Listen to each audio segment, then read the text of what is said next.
Alright people, it's that time of year again. People from all over the nation are gathering to see family members they haven't seen since last year, which is all well and good, but some of the traditions that go on with these reunions are a little bit outdated. Let's talk about some of the examples and how we can fix them.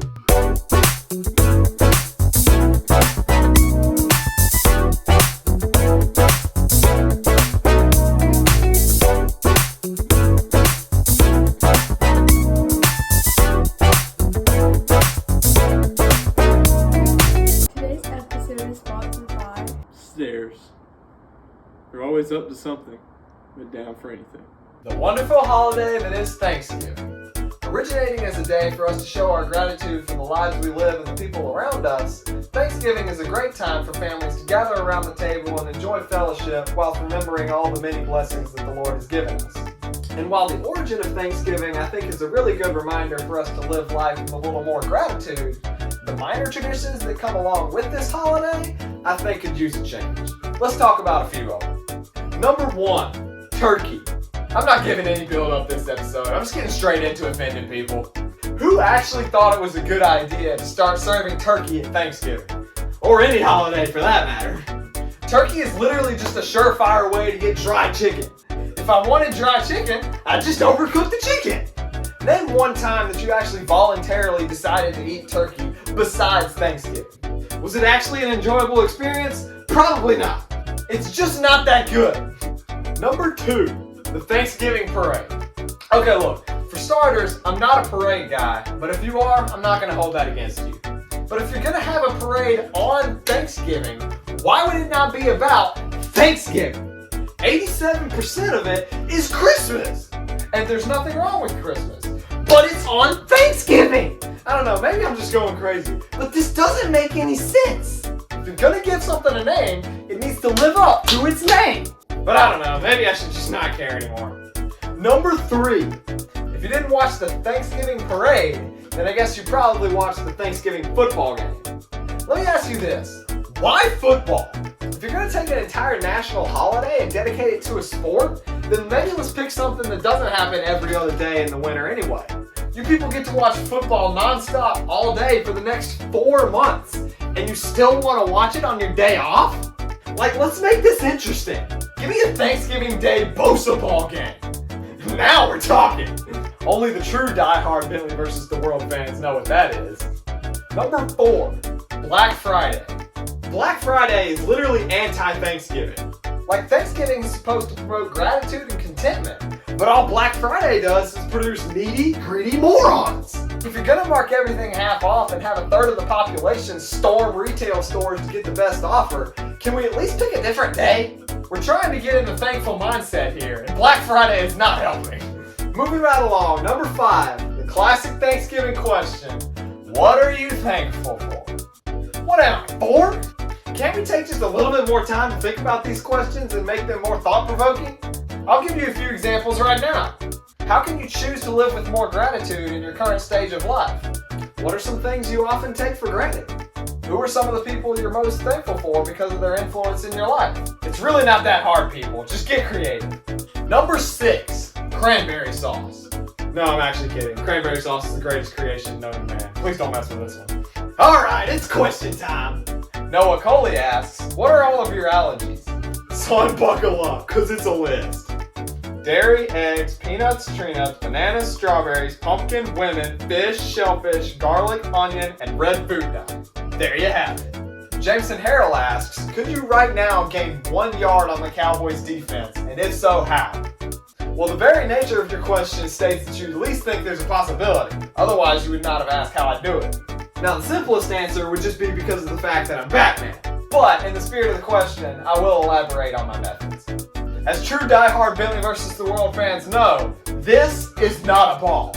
The Cowboys defense, on the other hand, most likely does not know that this is the case. Given the maximum amount of time without causing a delay of game, I would proceed to enter an explanation as to why this is not a ball.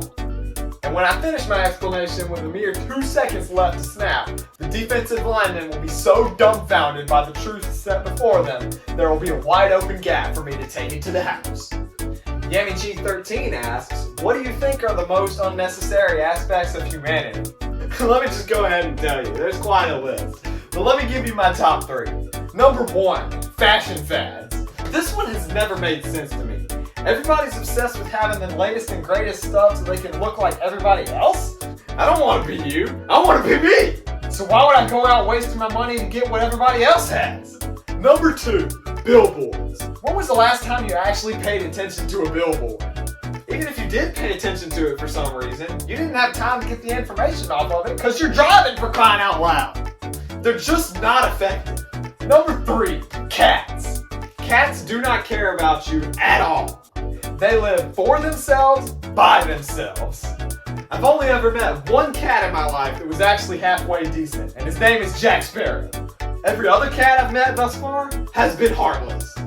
TPAD03 asks, does expecting the unexpected make the unexpected expected? While on the surface, technically yes. Let's break this down a little bit. So you're expecting the unexpected, which means that the unexpected is your expectation. So the unexpected can't truly be unexpected because you expect it to happen. But if you expect the unexpected, then the expected becomes the unexpected. So no matter which way you think about it, there's always going to be an unexpected outcome. So to simplify this a little bit, you have outcome A and outcome B.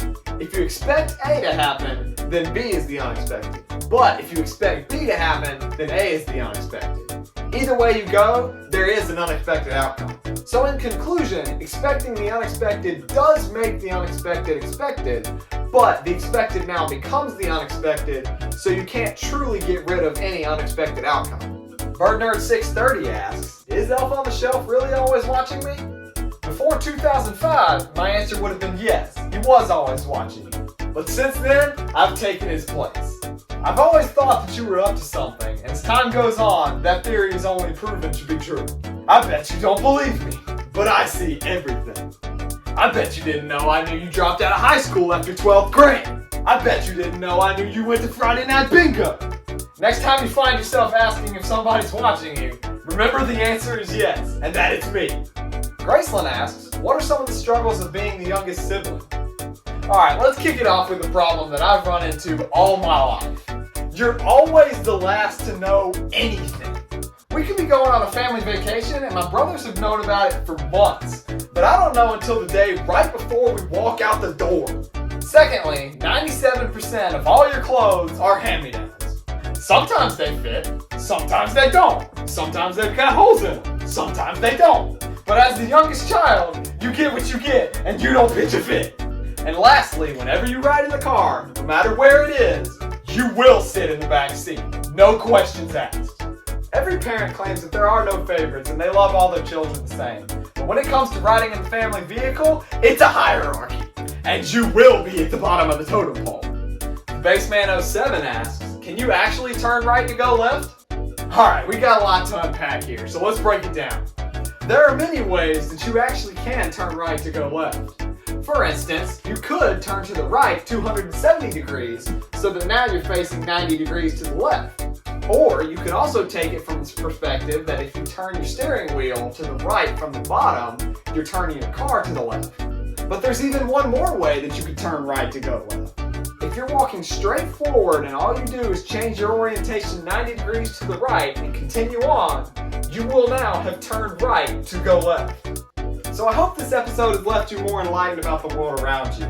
If you have any questions you want me to answer next week, you can always email me at bentleyversustheworld@gmail.com, or you can just wait till I poll the community for questions on my Instagram story. But until next time, always remember that broccoli is terrible, Jesus is better, and if you don't play disc golf, son, you're doing it wrong. Hey!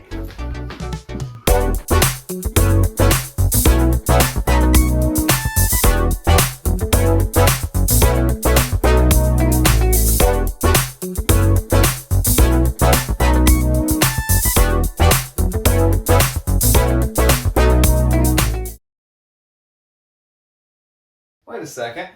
I haven't played disc golf since the last episode. Does that mean I'm doing it wrong?